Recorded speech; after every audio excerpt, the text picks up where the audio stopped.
Good morning दोस्तों और हिमाचल प्रदेश के समस्त शिक्षक वर्ग, ये आपके सामने प्रस्तुत है दृश्य हिमाचल प्रदेश के उस अभियान का, उस मोटिवेशन का जिसका जिम्मा ने रखा है हमारे विभाग के मुखिया एवं हिमाचल प्रदेश के शिक्षा मंत्री माननीय रोहित ठाकुर जी ने, और एक बेहद कर्तव्यनिष्ठ, डेडिकेटेड और एक्टिव प्रशासनिक अधिकारी जो कि शिक्षा विभाग को स्वयं देख रहे हैं, श्री राजेश कंवर जी, और उनके मार्गदर्शन में हमारे शिक्षा विभाग के प्रारंभिक शिक्षा निदेशक माननीय श्री आशीष कोहली जी, जो ऐसे अभियानों को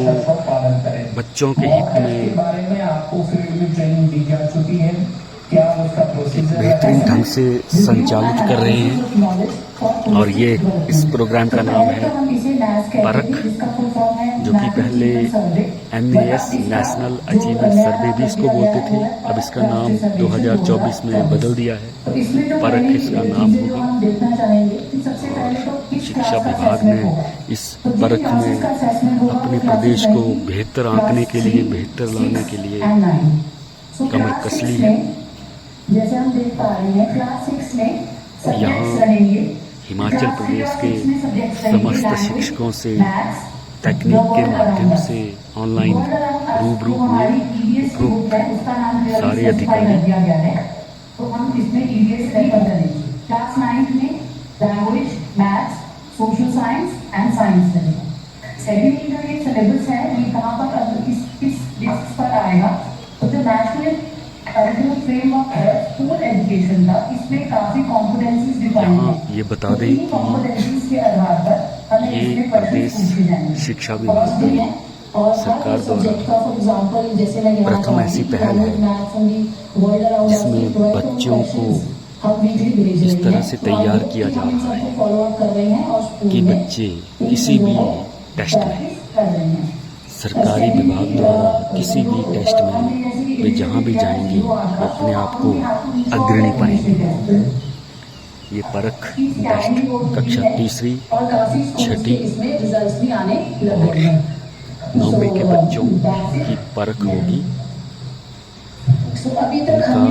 उनका गणित, भाषा और विज्ञान में समझ परखी जाएगी। यह तो मात्र धर्मशाला शिक्षा खंड का एक दृश्य है। इस तरह प्रदेश भर में हमारे जितने भी शिक्षा खंड हैं, शिक्षा खंड के हेडक्वार्टर में प्रत्येक स्कूल से एक एक शिक्षक मौजूद हैं। देखें माननीय शिक्षा मंत्री इस तरह से शिक्षकों को संबोधित कर रहे हैं। यहाँ पर जो वरिष्ठ अधिकारी है तो यहाँ पर उपस्थित है, और भिन्न भिन्न स्कूलों में हमारे प्रिंसिपल, हमारे सभी जो शिक्षक वर्ग है, पूरे राष्ट्र मर्यादा के साथ हमारा सम्मान था। लेकिन जो ये जैसे आपने 2021 की नया सर्वे की रिपोर्ट की बात कही है, चाहे असर की बात हो या चाहे PGI इंडेक्स की बात हो, ये सभी मैं समझता हूँ हमारे सामने चुनौतियां हैं। लेकिन निश्चित रूप में मिलजुल कर, और जैसे मैंने पहले का समर्पण की भावना से हम सब कार्य को करेंगे। और मुझे पूर्ण विश्वास है कि जब नवंबर में हमारा मैं समझता हूँ ये कार्यक्रम होगा राष्ट्रीय स्तर पर, और हिमाचल भी इसके अंतर्गत हमारी 3rd, 6th और 9th क्लासेज है जिसमें सम्मिलित है, जिनका ये सर्वे, जहाँ जिन क्लासेज में सर्वे होगा, तो निश्चित रूप में एक परिवर्तन देखने को मिलेगा। ये सब एक तरह से जो 1-1.5 वर्ष से हम अपने स्तर पे प्रयास कर रहे हैं, उसका ये एक तरह का रेफरेंडम होगा। मेरा सभी अपने सभी जो हमारे शिक्षक हैं, सभी हिमाचली जो बहुत ही उसके लिए भी मैं समझता हूँ सजग है, प्रयासरत है। लेकिन आज हम सब के लिए, चाहे वो मंत्री के रूप में मेरी बात आती है, चाहे अधिकारियों की बात आती है, तो मंत्री और हमारे अधिकारी तो एक निश्चित समय तक मैं समझता हूँ विभाग में अपना योगदान देंगे। लेकिन सबसे महत्वपूर्ण इसमें जो कार्य रहेगा, योगदान रहेगा, कंट्रीब्यूशन रहेगी, वो हमारे शिक्षक वर्ग की रहेगी। शिक्षा उपनिदेशक निश्चित रूप में एवं शिक्षा के साथ पहुंचेंगे, जिसकी हम उप शिक्षा निदेशक मैं आप प्रारंभिक सबको इस कार्य के लिए बहुत ही शुभकामनाएं देता हूँ और निरंतर साथ में आगामी 2 महीने तक मैं भी हमारे आपके शिक्षा साथ खंड के सभी क्लासेज में मैथमेटिक्स में हम ब्लॉक तीसरे हैं। प्रोजेक्ट तो ऑफिसर मैथमेटिक्स ब्लॉक पे हमें प्रारंभिक शिक्षा बिल्कुल अधिकारी ध्यान देना मौजूद पड़ेगा। हैं। इसके अलावा जो हमारा ईवीएस था, सोशल साइंस था या रोट जो इतना सुंदर लर्निंग होती है संदेश इन्होंने उसको हमें दिया डिस्करेज करना है और कितने चिंतित everyday हैं लाइफ के साथ स्टूडेंट को जोड़ना सर है। जैसे इस एक मैं उसमें वर्ग एग्जांपल एग्जाम कर रहा को था लेकर। कि चौक का डिब्बा है तो वो डिब्बा आपके साथ बहुत बढ़िया। तो इसलिए फीडबैक तैयारी हो, इस एग्जाम की दिया जा रहा है असेसमेंट की तैयारी हो जो विभिन्न शिक्षा खंडों की ओर से। नेक्स्ट टेस्ट के लिए चाहिए कि सभी जगह ये लॉजिक जैसे हम लॉजिक प्रॉपर्ली जो है वो 0 पीरियड चल रहा है और एक केंद्रीय मुख्य सभी शिक्षक अध्यापक पूरी बेहतर कार्य धर्मशाला कर से रहे हैं। फीडबैक हमने टेस्ट लेने देते के हुए पहले लेकिन उसने आंसर शीट सर को पूर्व जो है में बीआरसी भी रही हैं और बेहतरीन फीडबैक दे रहे हैं। वजह से भी हमारा रिजल्ट में जो है वो 2 या 3% की मिली। कॉन्फ्रेंस के लोग जुड़े हैं कि मैं खुद उनसे मुखातिब होना चाहूँगा और बात करना चाहूँगा। आदरणीय श्री आशीष कोहली जी, माननीय निदेशक प्रारंभिक हिमाचल प्रदेश शिक्षा, शिक्षकों से इस अभियान को 24 जून 2024 को सुचालित करने के लिए अपील करते हुए और स्कूल ऑफ एक्सीलेंस 500 प्राइमरी है हमारे, इसी तरह से 100 हाई स्कूल है, 200 सीनियर सेकेंडरी स्कूल है, टोटल मिलाकर के 800 हमारे जो है स्कूल ऑफ एक्सीलेंस है। और ये बजटरी अनाउंसमेंट नंबर 1 है हमारी।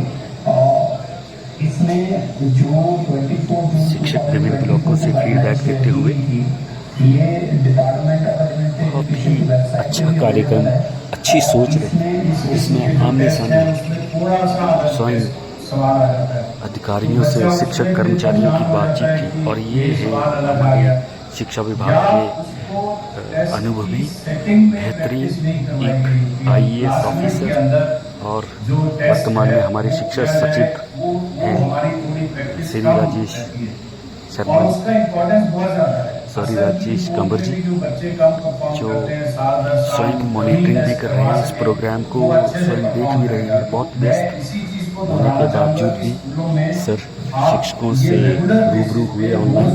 0 पीरियड है उसमें भी अदरवाइज भी आप क्योंकि ये तो पढ़ाई लिखाई का काम है ना, तो जरूरी नहीं है कि 40 मिनट ही करना है। आप चाहो तो उसको 1 घंटा 40 मिनट कर लो, आप चाहो तो उसको 50 मिनट कर लो, आप चाहो तो 0 पीरियड को 2 घंटे का बना लो।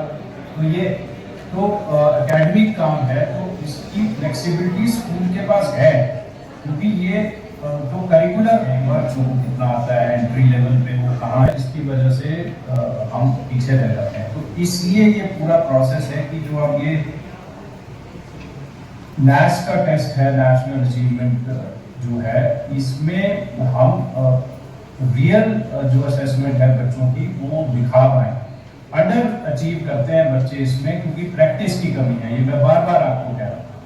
जो our level of learning is much higher, हमारे बच्चों का स्तर बेहतर है, लेकिन वो इस तरह के प्रैक्टिस ना होने की वजह से वो परफॉर्मेंस नीचे आती है। हिमाचल प्रदेश में कुछ चीजें सैचुरेट हो चुकी हैं, बिजली, पानी, बाउंड्री वॉल, स्कूल के कमरे, टॉयलेट्स, लड़कों का टॉयलेट, लड़कियों का टॉयलेट, टॉयलेट में पानी की व्यवस्था, ये सब बाय एंड लार्ज 99% स्कूल्स में है। अगर किसी वजह से आपके स्कूल में वास्तव में नहीं है तो आप जरूर उसका जिक्र करें, लेकिन सिर्फ ये सोच के कि जी 2 टॉयलेट बने हुए हैं, अगर मैं टॉयलेट 0 दिखा दूं तो तीसरा भी मिल जाएगा मुझे, या लड़के लड़कियों का एक। भारत सरकार के पास 1995 से डेटा है जिसको देख के वो कहते हैं कि पिछले 1995 से लेके हम 27 साल में, 29 साल में, 30 साल में आपको करोड़ों रुपए दे चुके टॉयलेट बनाने के लिए। बल्कि टीचर अगर बच्चों का टॉयलेट इस्तेमाल करेगा तो ज्यादा साफ सफाई रहेगी। ये संस्कृति भी बदले कि टीचर्स का एक अलग टॉयलेट है, उसमें ताला लगा हुआ है, उसको केवल टीचर यूज करते हैं, वो होना चाहिए। तो इस लिहाज से ये जो डेटा एंट्री है इसको प्रॉपरली करें। और अगर ये आपको क्या ट्रेनिंग दी गई, बहुत से स्कूलों से आता है जी नहीं कोई ट्रेनिंग नहीं मिली, तो 21 साल हो गए ट्रेनिंग करते हुए, कितना ट्रेनिंग चाहिए किसी को? मैं समझता हूँ ट्रेनिंग बंद कर देनी चाहिए। वेस्ट ऑफ टाइम हो गया ट्रेनिंग। आधे से ज्यादा लोग वही ट्रेनिंग लेते हैं, हर साल वही जा रहे हैं। कुछ लोग हैं जो सिंगल टीचर स्कूल में हैं, कम टीचर के स्कूलों, और फिर डाइस की रिपोर्ट में लिखेंगे हमें ट्रेनिंग नहीं है। ये ट्रेनिंग की जरूरत, मैं समझता हूँ कोई जरूरत नहीं है ट्रेनिंग की। टीचर ट्रेन ही है, बच्चों को जो पढ़ाना है आपसे बेहतर और कौन पढ़ा सकता है वहाँ।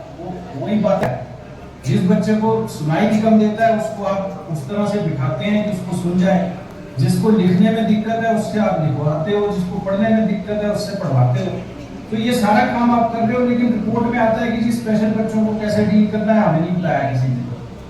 आप कोई बैनर लगा के अगर इस चीज की ट्रेनिंग होगी, जिसकी चिट्ठी जाएगी, तो अब आप कहेंगे कि जी स्पेशल बच्चों को डील करना आपको आता है, तो बहुत दुर्भाग्यपूर्ण स्थिति है। बीएड की ट्रेनिंग है, मैं आपका सभी का बड़ा धन्यवाद करना चाहता हूँ कि all districts, all schools, most of the schools have done extraordinary work. आपके कंस्ट्रेंट के बावजूद आपने बहुत अच्छा काम किया। रोज स्कूल से मेरे पास डेटा आता है, कहीं मॉर्निंग असेंबली इकट्ठी हो रही है, भेजें, आप कर भी रहे हैं। अगर कम कर रहे हैं तो उसको बढ़ाएं, और अगर नहीं कर रहे तो शुरू करें, लेकिन जो कर रहे हो उसको रिपोर्ट करें। वो है स्कूल एडॉप्शन टूल। हमने इसमें विस्तार से कहा है कि स्कूलों को रिटायर्ड टीचर्स, रिटायर्ड एम्प्लॉयज, आसपास के रहने वाले गांव के लोग, कोई महिलाएं जो पढ़ी लिखी हैं, वो एडॉप्ट करें। और एडॉप्शन से हमारा मतलब है अगर आपके कोई टीचिंग का गैप है उसको वो बढ़ाना चाहेंगे, उनको स्कूल में इनवाइट करें, वो पढ़ाएं। आपके सब्जेक्ट के टीचर नहीं है, कोई दूसरी दिक्कत है, वो उस गैप को पूरा कर सकते हैं। बड़ी बात, मैं इसको बहुत बड़ी चीज समझता हूँ, और देश में इसका बहुत बड़ा पॉजिटिव इम्पैक्ट होता है जब हम सेक्रेटरी एजुकेशन भारत सरकार के साथ और लोगों के साथ इस चीज को शेयर करते हैं कि हिमाचल में कैसे टीचर्स अपने पैसे से मदद कर रहे हैं बच्चों की। कोई किसी की फीस दे रहा है, कोई किसी को ड्रेस खरीद के दे रहा है, कोई जूते खरीद के दे रहा है, कोई किताबें दे रहा है, कोई बच्चों को पढ़ने में मदद कर रहे हैं। कई लोगों ने स्कॉलरशिप लगा रखी है अपने स्कूलों में। बहुत से टीचर ऐसे हैं जो अपनी जेब से पैसा खर्च करके इंफ्रास्ट्रक्चर इंप्रूव करते हैं स्कूल में, रिटायर्ड टीचर्स करते हैं। मैं चाहूंगा इसको जरूर रिपोर्ट करें। आप इसको रिपोर्ट नहीं कर रहे क्योंकि हम ये सोचते हैं बड़ी आम चीज है। ये आम चीज नहीं है, ये खास चीज। और आखिरी चीज जो मुझे आपको बोलनी है, अभी हमने टीचर अवार्ड की पॉलिसी में चेंज लाया। बहुत से टीचर्स ने, नए लोगों ने उसमें अप्लाई किया और काफी अच्छी हमारे पास एप्लीकेशन आई। हमारे यहाँ लगभग 50% महिला ही चीजें नहीं हमें चाहिए जो असली काम किया है पढ़ाने लिखाने का। इस बार भी बहुत से टीचर्स आए जिन्होंने एक्स्ट्राऑर्डिनरी काम कर रखा है। सिंगल टीचर स्कूल है लेकिन बहुत अच्छा बच्चों को पढ़ा रहे हैं, तो ऐसे टीचर्स को हमने अवार्ड के लिए चुना इस बार। तो मैं चाहूंगा कि नेक्स्ट बच्चे नॉमिनेट कर सकते हैं। पॉलिसी में हमने सारे प्रोविजन रखे हैं, कोई भी आदमी किसी टीचर को नॉमिनेट कर सकता है अवार्ड के लिए। तो ऐसा नहीं है कि आपने खुद को ही नॉमिनेट करना है, आपको कोई दूसरा व्यक्ति भी कर सकता है। स्कूल का टीचर 0 पीरियड के हिसाब से या अदरवाइज मैथ्स के लिए फोकस कर रहे हैं, तो please continue doing that and thank you very much. 5 minute है।